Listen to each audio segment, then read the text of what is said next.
One of the things that all of us leaders and churches want is more leaders to help carry on the work in the ministry. The challenge, of course, is how do we develop them? And so today on Practical Church Planting, we're going to give you 7 tips for building leaders at your church.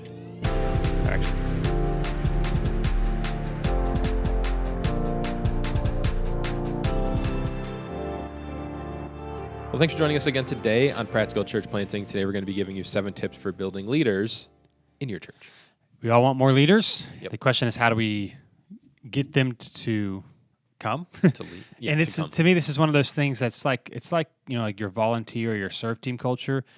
Some churches do this really well, and some churches don't do it as well. And it's not because all the people that want to serve go to the churches Go to that, one certain and church. then Right. a lot of it has to do with leadership. And it's the same thing with building leaders. If you want leaders, you have to develop them. Now, it is true though that established churches that have been around a while, larger churches, it is easier to, attract leaders, and they're more likely to want to dive in.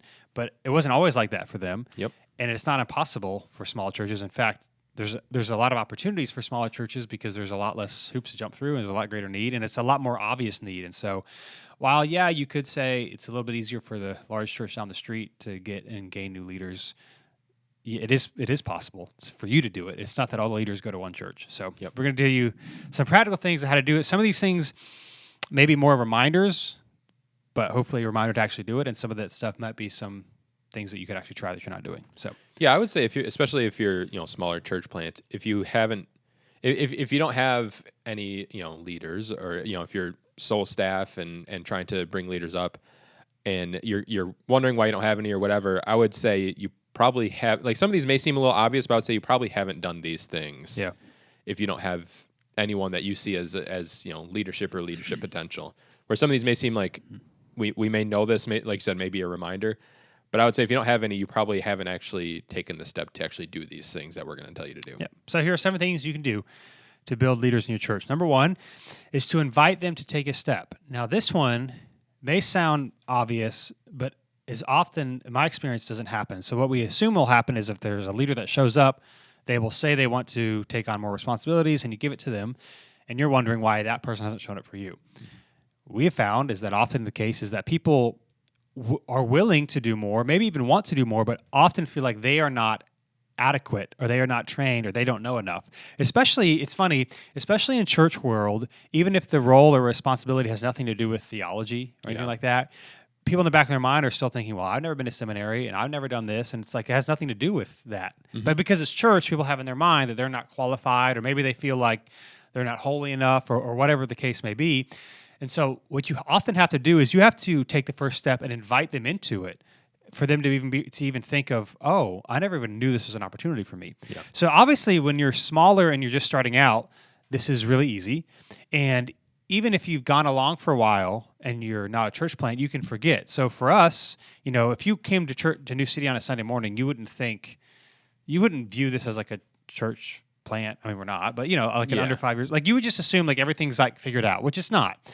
And so, for us, we're always trying to think of, if we see people, we have to be intentional about extending an invitation or asking them to do something, because in the beginning it might have seemed more obvious than it does now. So for example, we've got a guy who's helping with a lot of video stuff now, where, if we hadn't approached him, even though he wants to do this stuff, he probably wouldn't have asked for maybe 2 years. Yeah. He's newer to the church. Yeah. And that's not an exaggeration. He's actually been on staff or volunteered at churches in the past. He's got a lot of experience, but he wouldn't have assumed that this is a need that we have if we hadn't approached him and said, hey, you serve, you're faithful, you're intentional. And so now he's starting to do some more things because we asked him.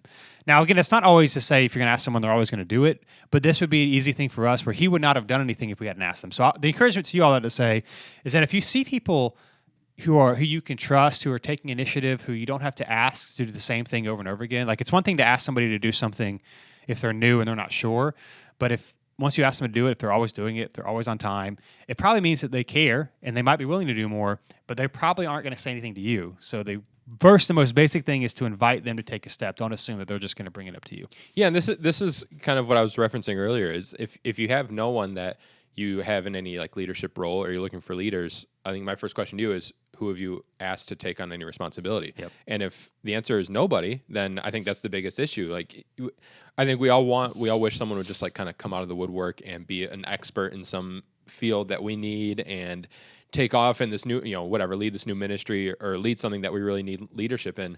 But that's just so rare that that's actually going to happen, where they're going to identify the need, they're going to fill the need. In reality, people need you to ask, because you know what the need is more than anybody else. Yeah.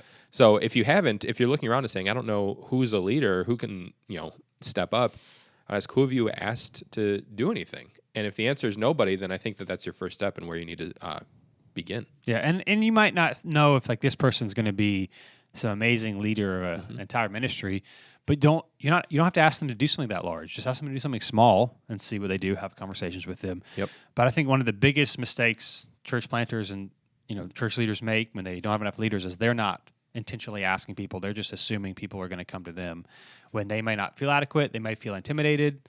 They might not even know that they could do more. Which in our mind, it's like, how do you not know that? Well, if we haven't told them, that's how they don't know. So just invite them to take a step. Don't assume that they're going to come to you and volunteer it, because for various reasons they might not cross their mind, or they might not think that they are qualified for, lots of different reasons. Yeah, just to give a practical example, when we first came on board with New City, it was pre-launch, and I had wanted to I wanted to work with a church, wanted to work in ministry, but I didn't have any clue what that looked like. I didn't have any background in it.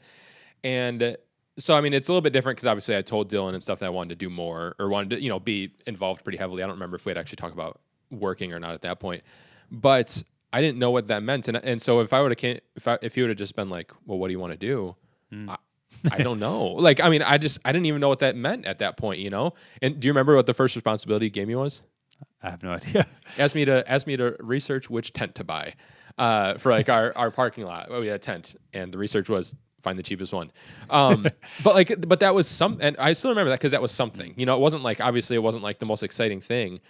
But if you would have just said like, waited for me to say I'm really interested in this one specific thing, we may have waited forever, because I didn't really know what was okay to be interested in as someone who doesn't have any, experience in ministry. So even, a little thing like that, where you're giving someone a little responsibility, that's your little kind of test to see if they can kind of, handle that, and if you can move on to the next step with them.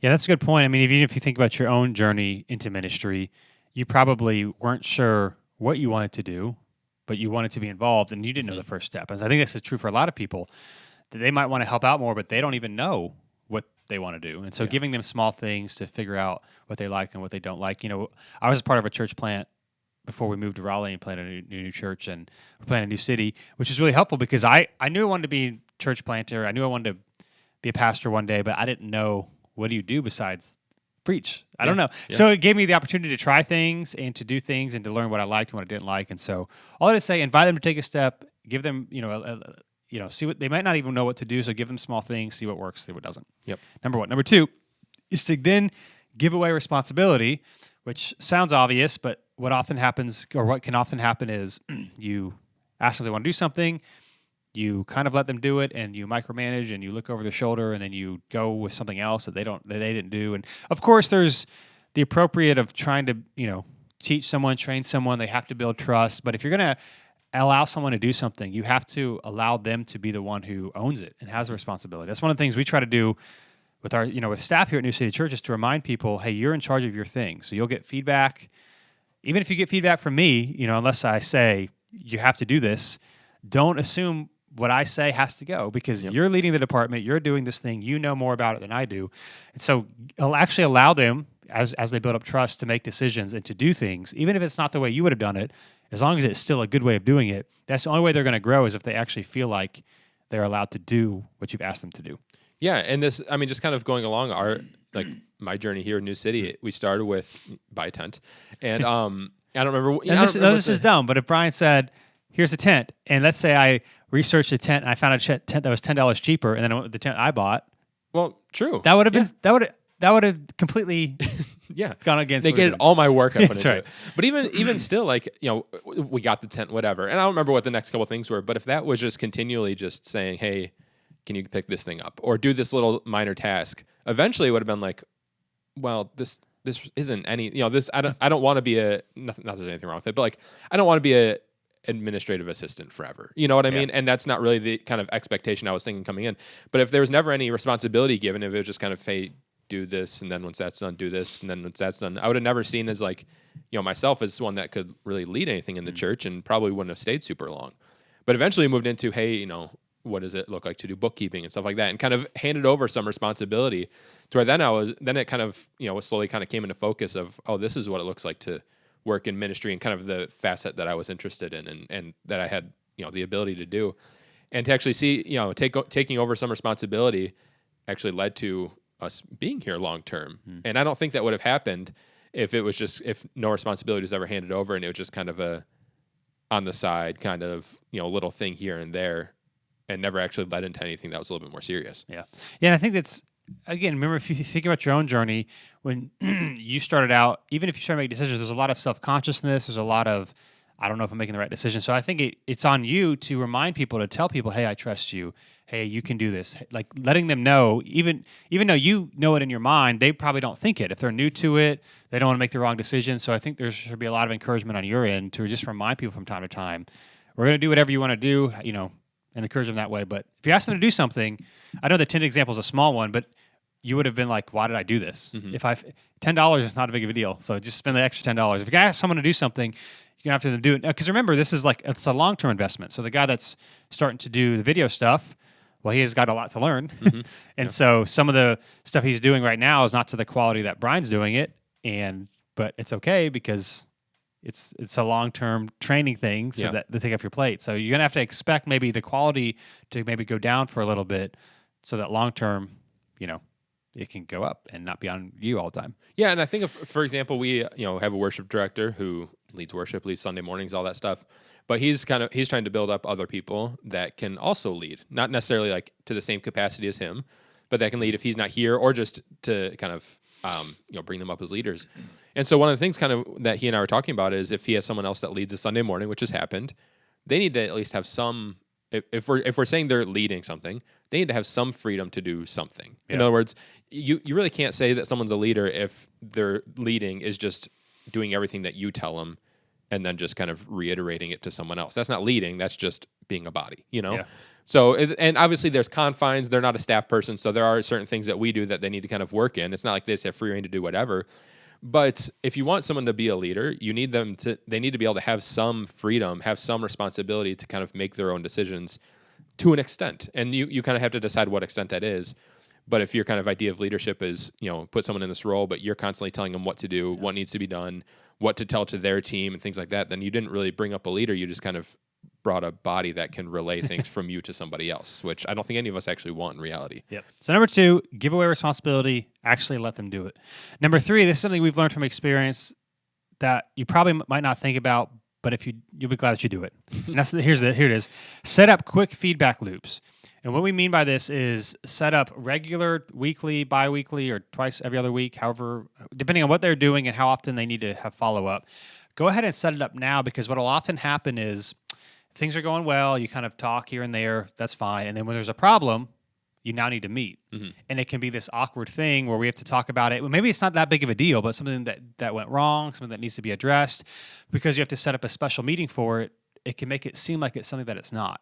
Whereas if you set up a weekly, even if it's just a few minutes or whatever, a quick touch point, and maybe there's nothing bad that's happening, but when there is something that needs to be addressed, it's not this big awkward thing. We're already talking about it. We're already following up. We're already talking about little things. Because sometimes too, it's like really small things that are not that big of a deal, but saying, hey, can I call you at, trying to do schedules if they're, if they have another job, it can seem into this big ordeal when it's not.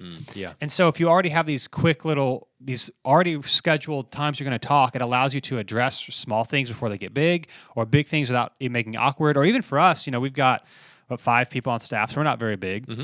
But there are times where if I need to talk to somebody about something in the past and everyone's here, it's kind of awkward for me to say, hey, can you come to my office real quick? Yeah. Whereas if it's just, we are all meeting regularly anyway, nobody else think there's anything weird, they don't feel called out. And so whatever it is, even if it's this really small task, I would just encourage you to set up a quick feedback loop, or set up times where you're going to follow up every week. So even if there's something small, you already have the time where you can talk about it, so it doesn't turn into this really big thing. And I think this really helps with people who are, whether it's a staff or volunteer leader, but who are kind of newer to this role. Because one thing I found challenging in the past in kind of other places I've worked is if you're doing something that you're maybe not an expert in, like if you're learning and you're getting no feedback, you're constantly wondering, is this good? You know what? And it's not like you always need to be giving constant praise, but there needs to be some feedback, especially early on, because it can kind of help alleviate that idea of like wondering, is the organization or the pastor or you satisfied with my work? If is the first time, have we not talked for a long time because you're looking for other options, because things aren't working out. And so just silence, even if you don't have anything corrective to say, but just silence can be, I think, really detrimental in not giving any feedback. Because I think even just a little bit of positive encouragement can just help them know, like, I'm going down the right path at least, and things are working out, and not kind of having this wonder of, are things to the level that everyone else wants it to be or not. Yep. So. And the way to do that regularly is to set up quick feedback loops. Yep. So you don't have to be this, we haven't talked in 2 weeks about it, so, try to find time. I'll just say set up quick feedback loops so it's it's not awkward. Mm-hmm. It's expected, the good and the bad, so you don't have to make this a big ordeal when it doesn't have to be. So that's number 3. Number 4, might sound obvious, but doesn't always happen, is you must be willing to let it go. So if you're asking somebody to do something, it has to be something that you long-term are going to be okay with not doing.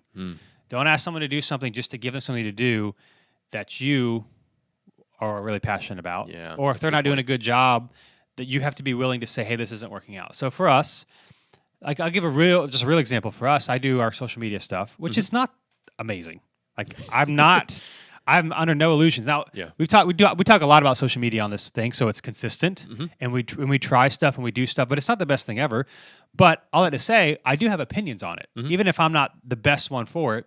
And so this is not something that I would like. If we had somebody who wanted to do more at New City, I would not just say, hey, let me give some of this over to you. Yeah. Because if I don't trust they're going to do a good job, I'm always going to be thinking about it. I'm not going to like it. And so that's an area, for example, that you have to, as you're giving some person responsibilities, are you willing to say, hey, this is a thing that ultimately I will let go if they do a good job? Now, the social media example maybe breaks down a little bit because if someone does a great job, I would be happy to let it go. Yeah. But for another example would be preaching. Like we want people to preach, we want to plant churches, but I desire to preach most weeks at New City Church. And so there's never been a situation where I'm like, well, I'll preach 20 weeks out of the year and let someone else preach 40 other weeks out of the year. Like, no, you should plant a church. And that's what we want to do. Right. And so all that to say, be sure you're actually willing to let go what you're allowing this person to do. Yeah, this one is tough, especially with something that you like. Okay, so for example, we talked about videos before. We've had a handful of different scenarios where we've tried to have video work kind of passed off or build someone up, and like I think the way we're doing it right now is working out, and obviously the person has a ways to go before they take on like the load of it, but they're learning and things like that, and things are going well. But in the past, I've really struggled with yes, in reality, in the long run, I do want to pass it off, kind of like you're talking about social media. Like I do want that to be someone else's responsibility in the long run, but I know like. It's tough. It's tough because like I know what goes into it, and I know what it can be, and I know some things that are like easy fixes and stuff like that. So in the past, when we've tried to pass it off, and there seems to be like pretty easy errors, I have a hard time, even though when someone's new and learning something, they will make simple errors. That's just kind of the nature of anything. But I had a real hard time seeing those and not getting extremely frustrated over them because I know like what it takes to fix them, and they're not big things. And so that was one thing that I think in the past we learned that yes, I want to let it go. But maybe we need to figure out how, that's kind of what we're figuring out now is how to let it go rather than just saying someone's kind of learning, give them a bunch of stuff because, I want it to be a certain quality. I mean, I'll be honest, there's a certain like pride to it because everyone, this is totally sinful. I confess, but like everyone knows that I do all the videos here. Everyone that's been here for a while, not like new people, and so like when things go out bad, I've had people ask like, what happened there? And like assuming it was me. And I don't want to be like, well, that was that person, not me. But at the same time, I kind of want like someone else to tell them because I don't want, because I've put all this, work in over the past couple of years, which is not the right point of view. But all that to say, you have to be willing to let it go, but also be willing to at times there be maybe a little bit of a decline in quality as as the person learns and stuff like that. But at the end of the day, if I'm not willing to like let videos take a little bit of a dip in quality, or I'm not willing to honestly like let go of that pride a little bit of people seeing a cool video and complimenting me, then that's not something that we should be looking at giving up. You know what I'm saying? Yeah. So, yeah. So all I have to say, you may be saying, well, Dylan, Brian, what if you have someone who, there's an area that I'm passionate about. So you guys talk about social media or videos, but you've also said that you don't want to do it forever. Mm-hmm. So what do you do Yeah. if you have somebody who you want to do things, but you're not sure if they can do it? Well, great question. Leads to number 5. Yep. And that is make no promises. So do not promise people that you will be able to do these things long term. You can talk about it and you can talk about hopes and goals and plans, but it should not be promised that, hey, if you come in here and you do this, you will be able to take this over. Because there are some things that take a lot of trust. We, New City, and I personally have been very fortunate, as especially in the beginning where you guys showed up, Adam. We have various people who showed up and were on staff and raised support, and as a church plant, you need help, and so you just say, sure, you can do it, and then they. But it worked out. Yeah, we only had out. one example of that where it didn't go so well. So, but we've learned for the future. But I particularly been very fortunate about having that. But the way you avoid these situations is to not promise. So, for example, if someone were to come and wants to do social media with me, we would talk about it. I would give feedback, but I wouldn't say, hey, you're going to get this. In fact, I would be very obvious. I would be very honest that I have opinions about this, and I want it to be good. And also, in order for any of us, to pass something off, if you're always thinking about it, well, then you haven't really passed it off. Yeah. So there's going to have to be a lot of trust for me to pass this off to you. So we would have quick feedback loops. We would talk about it a lot, but there would be no, hey, if you want to start learning how some of these things, in 6 months it's going to be yours. Don't do that. Talk about it, make plans and goals, but don't promise that you're going to get something or they're going to do something, and that will help you as you try to figure these things out. That being said, but be honest. Don't just say it one time. Be honest that, hey, this is a thing I'm interested in. Let's see how it goes. But make sure that they're clear on expectations that this is not something that is absolutely going to be yours in X amount of time. We want to make sure that this is good for both of us.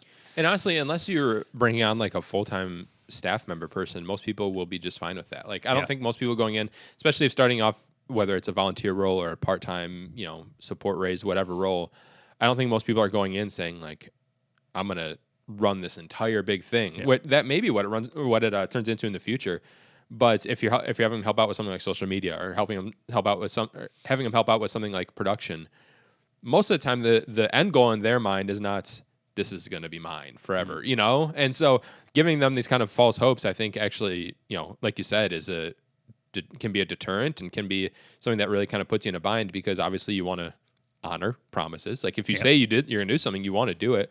But also it may drive some people away if they're thinking, I want to help out, and then all of a sudden this helping out, they see that you want it to turn into this really huge thing, and I got a job, I got a family, like I didn't want it to turn into like running a whole department.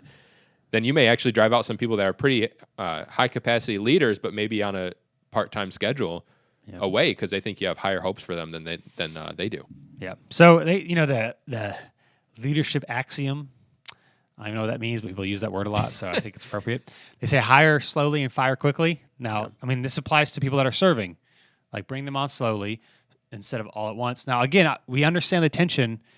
If it's a church plant, if you're smaller, if you need help and someone shows up, there's a tension of just wanting to give them anything to help. And I get that. So that's why you need to be clear on expectations. And I think it's also helpful, too, because maybe people will sign up to serve and to lead, but they are thinking, if I do this, then I'm going to have to lead this whole big thing, and I don't want to do that. So even that can help to say, hey, I don't have expectations. Let's just see how this goes. Let's talk about it. These weekly feedback loops or whatever, but don't make any promises, and be clear about that so that you're not having to give away something. Especially maybe it looked promising in the beginning, but as you train and develop them, they keep making the same mistakes, maybe because it's not a good fit, or they just don't care as much as you thought they did. Yeah. And if you made promises, it'd be really hard. So talk about it, plans, goals, dreams. You can say things like, we'll see where this goes and all that sort of thing, but don't say for sure they're going to be able to do it until you know. Because again, if you're trying to give something away that you're always thinking about or having to follow back or go back over their work all the time, then you haven't really given it away, and it's not really helpful to you. Yeah. So make no promises. Number 6, this is also helpful for building leaders in your church, is to have the courage to say no. Which means if somebody asks to do something and you know it's not going to be a good fit, or you've been working with somebody and you know it's not going to be a good fit, you got to be. I mean, I think this is just a leadership, just principle. I don't know. Something you've got to be able to do if you want to be a good leader is to be honest with people and not to drag things on. If you know things aren't going to work out, it's kind of like when somebody asks you to do something, or somebody asks you to do something that you don't want to do, and you know you probably shouldn't do, or you don't have the time, or it's not going to fit in your schedule, or whatever. And so but you say yes because you like you have to in the moment. You don't say no, and then the whole time you're regretting it. Like we've all been there, where you said you're going to do something, and you're just the whole time you're just regretting that you said yes to it. You wish you hadn't said yes to it, but in the moment you had a hard time saying no. It's something that I've tried to be really good at, knowing, hey, if I say yes to this, am I going to regret it until this deadline or this thing actually happens? Yeah. And the answer to that question is yes. I probably shouldn't do it. And so all that to say, you have to have the courage to tell people, to be honest about how things are going. If somebody asks to do something that they shouldn't be doing, or they don't have the giftedness to doing, or whatever, you've got to be able to say no. Otherwise, you'll have a lot of problems. Yeah, I mean, I think this just boils down to a leadership thing on your own end. Like if you're afraid to tell people no, or afraid to give honest feedback, then it's going to be tough in this kind of scenario we're talking about. But honestly, just like leadership in general is going to be a real struggle. Like if you have to be able to tell people no. People are going to have ideas throughout the life of your church that are bad, frankly, that aren't good. Yep. And that, or maybe aren't bad, but aren't really good in kind of the scenario that you're in or the context that you're in. And you have to be willing to tell people lovingly and gracefully no. Like you have to be able to be willing to say that, and you have to be willing to tell people that, whether it's a staff member or a volunteer, that it's not a good fit what they're doing, or even them in the, in the position that they're in, or maybe even them as a staff member in general. Like this all kind of boils down to, are you comfortable with the less fun parts of being a leader? And that's just if you're struggling with it with a volunteer, I would say that this is time to like look at the reasons that you're struggling with it, because as time goes on, church potentially grows, maybe you bring on more people, this issue is going to present itself more, and it's going to be a lot harder to deal with when you're talking about someone's pay and stuff like that when you're dealing with a staff member. And if you're struggling with a volunteer, it's going to be a lot harder when it comes to the more serious cases down the road. And the reality is, you're going to have to deal with it anyway. It's like saying yes to something that the whole time you regret it. It's like it would have just been easier to just said something in the beginning. Yep. You got to deal with it anyway. And I think sometimes we think, well, maybe they'll just leave, or they'll opt out. But typically in those situations, it's never clean anyway. And so you got to be able to invite people in and be able to say no. And I think part of the reason why maybe churches don't have leaders or struggle in this area is because us as the leader don't have courage to lead. And not saying you have to be some amazing leader, but if you can't be honest about how things are going with somebody, or if you're afraid of confrontation, which I know some people are just wired to be, they're fine with it. Some people are not fine with it. That's not to say if you don't like confrontation, you can't be a leader, but you've got to be able to be willing to do it. And if you're not willing to say no, then you could have yourself a lot of problems where, if you think about people in your own church that maybe you need to have conversations with, that you've known you need to have a conversation with a while, and you're just assuming it's going to fix itself. It's not going to do that. And so it's on us as leaders to, have this conversation. Yeah, and saying no to a particular person in a particular scenario doesn't always necessarily mean no to everything. That like if you have a volunteer that's wanting to help out, and you kind of put them in a position or over something, and it's not working out so well, obviously it's a case by case thing. You have to look at the reasons. But it may be a case of it's not that they're a bad volunteer, it's not that they're not helpful, but maybe they'd be more helpful in a different scenario. And honestly, leaving them just because you're afraid to say no in a position that's maybe not working out so well is going to frustrate them probably more than looking for something that may be a better fit for them and for the church. And so just kind of leaving things because you're afraid to say no is going to hurt the church. Obviously, it's going to hurt you, but it's also going to hurt the person that you're, not saying no to in the long run. And again, one of the ways to make this easier is to just have regular feedback loops where if there's problems, even there's small problems that can be talked about often. So if there is a time where you have to ask them to stop or to step down, they're not completely blindsided about it, because even if they might not like it, or even if they might disagree, they know that there's been issues or tension there because you've talked about it before. And if you're dealing with someone who kind of wants to be a leader, or maybe someone who's been in leadership before, if you're having constant feedback loops and there's kind of a lot of negative or not positive feedback, and I think in a lot of cases, you may get to a point where if you don't say anything, the person's going to say something like, this clearly isn't working out. Yeah. And I think that's going to reflect pretty poorly on you if they kind of can identify it. It can identify that you have an issue with them before you're actually willing to say it, you know? So, and again, this is not, we have to love and care for and welcome everybody, but not everybody can and should be a leader. So we're talking about leadership here. And if it's just not a good fit, if they're theologically they have way different ideas, maybe they're a good leader, but they have way different ideas than the church, and Yep. maybe faithful Christians can disagree, but it's going to cause problems. You got to be willing to talk about these things, and maybe another church is for them. And then it's not to say that you shouldn't have people do not have to agree with everything you agree with or think everything you think, but I think you know what I'm saying here. Where there's just sometimes where it's just not going to be a fit for various reasons. Maybe personality is just not good, the culture is just not good. Whatever it is, you got to be willing to have those conversations, or else. And at the same time, those people could also stop other people from being leaders because they might not want to be around that. So Yeah. have the courage to say no.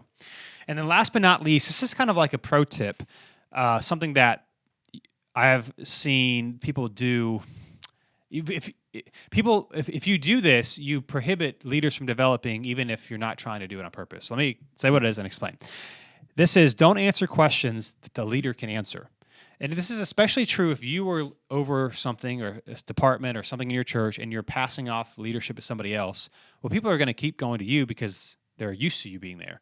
Or if you're the pastor, they're used to you asking these questions.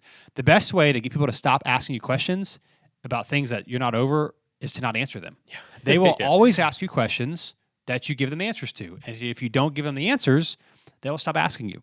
So, like an example, this doesn't happen a ton, but it still happens every once in a while. People who maybe are serving and they'll ask what time they're supposed to be there on a Sunday morning. Or, we do shirts for our serve teams. People ask me sometimes like, hey, what's the serve team shirt color this Sunday? Now, I honestly don't know the answer to those questions, so it makes it easier. But there are times when I did, or there are times when people ask me things where I will tell them, you should ask this person, even if I do know the answer, because I don't want them to keep asking me.